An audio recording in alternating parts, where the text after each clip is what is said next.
just getting ready to dispatch those angry bees tonight.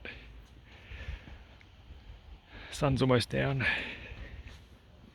I've decided to do it with dry ice because there's some resources in that hive that I would like to reuse, which I wouldn't be able to do if I used petrol like I said I was going to.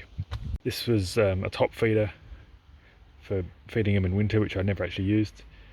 It's just the right size box to fill with dry ice, and I punched an extra few holes in here with the metal fly wire.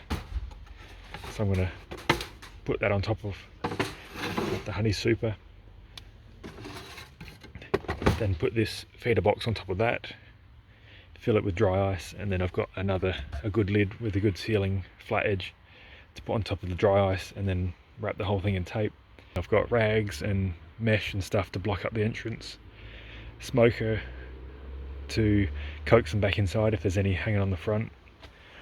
I'm going to be fully suited and booted because I know for a fact that while bees may not fly in the dark, they can crawl, and they are extra stingy if you start messing with them in the dark.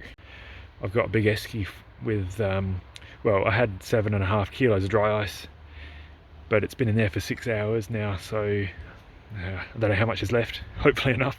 I was going to say I don't enjoy this, I won't enjoy this, I've never had to do this before, and I'm sad to be ending the life of a precious bee colony, but they just can't go on, they're too aggressive. I've already got 2 other colonies lined up to take their place.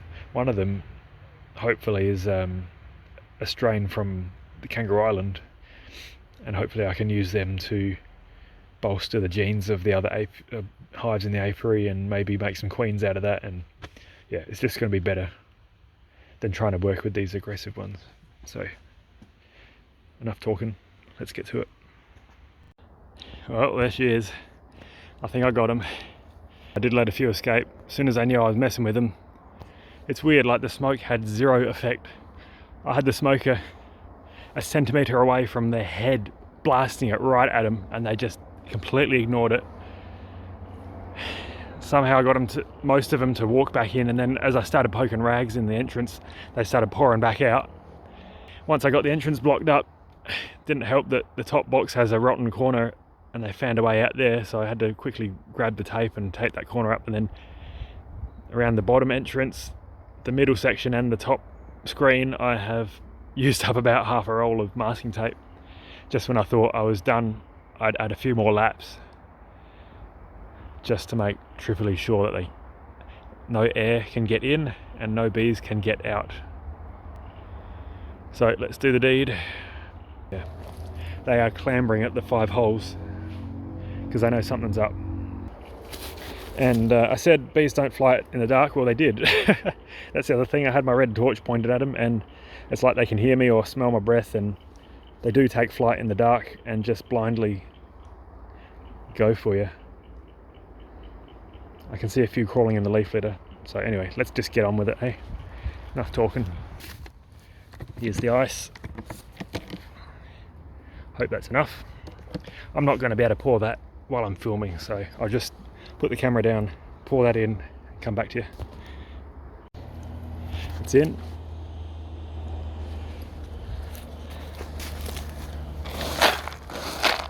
Didn't quite fill the box up, maybe it's 2/3. If you don't know, dry ice is negative 83, 84 degrees Celsius, so you do not want to touch it with your bare skin, it burns. So I'm using my glove, spread it. Better get that lid on.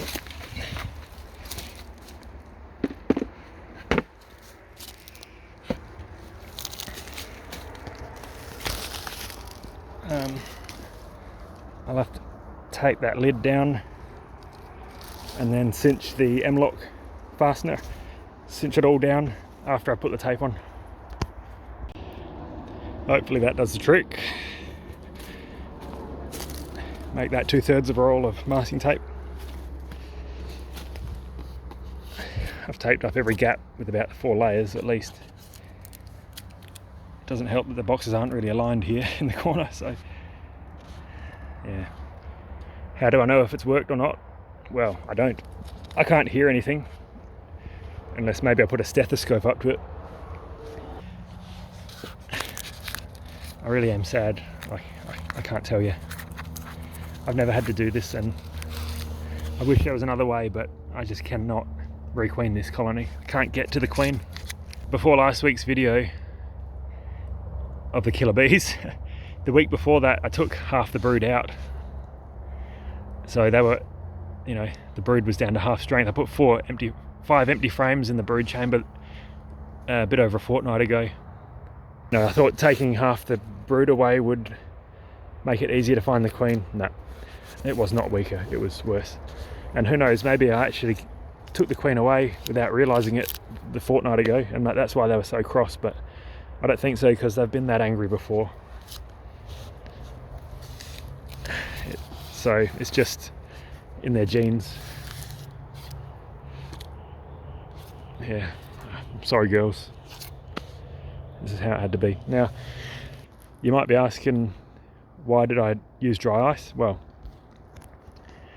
because I had it available to me. We sell it where I work, so it was quite easy for me to get 7 kilos when I left work today. And I originally thought I was going to be doing it with petrol, but like I said, there's 10 good frames, almost new, with foundation that they've built out in the honey super there. I can reuse that. There's a single over there that needs a super, and these frames would be perfect for them. And so I couldn't use the petrol. There was the only other euthanasia of a hive I've seen on YouTube was the guy that did it with soapy water. Well, he had like 2 or 3 buckets of soapy water, and it was like gushing out the bottom, and I didn't really like the idea of that, of drowning them in soap.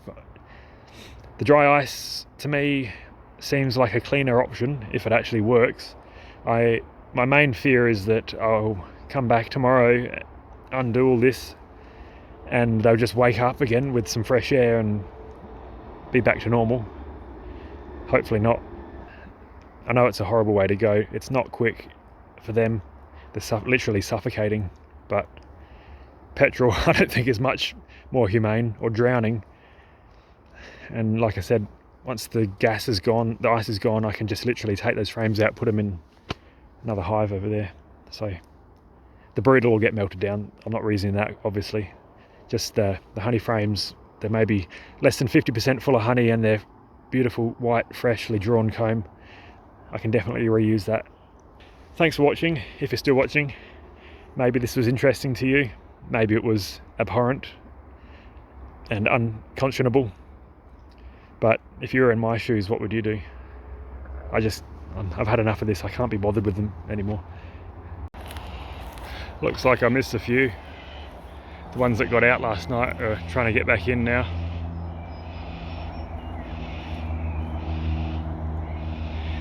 There was probably a few inside the lid there when I pulled the lid off. So I'm gonna have to get suited up. Well, that wasn't pretty. All I can say is, don't use the dry ice method. I'd say, well, you can tell by the number that are flying around there now, they were not all dead. I'd say more than half of them were,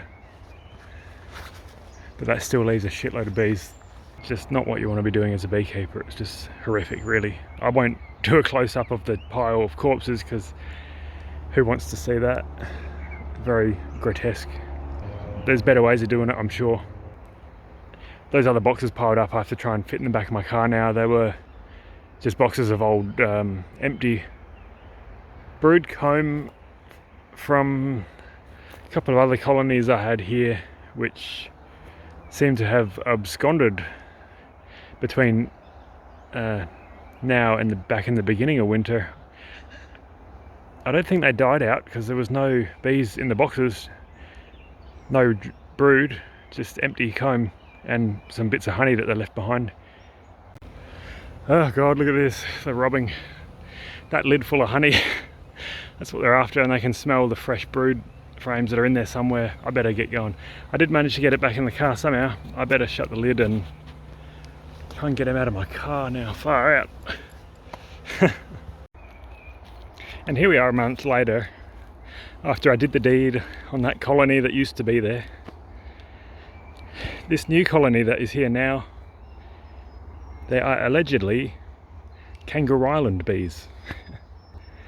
I got them off a guy whose his backyard hive, his single backyard colony swarmed. They landed in his backyard and he had a Kangaroo Island queen in his original single hive, and either his old queen went with the swarm or it was a new queen with the Kangaroo Island genetics in it. Who's to say any of that is true or not, but so far they have proven to be like night and day different to the colony that used to be there. That I've just finished putting them into that 10 frame box. They were in a nuke 5 frames.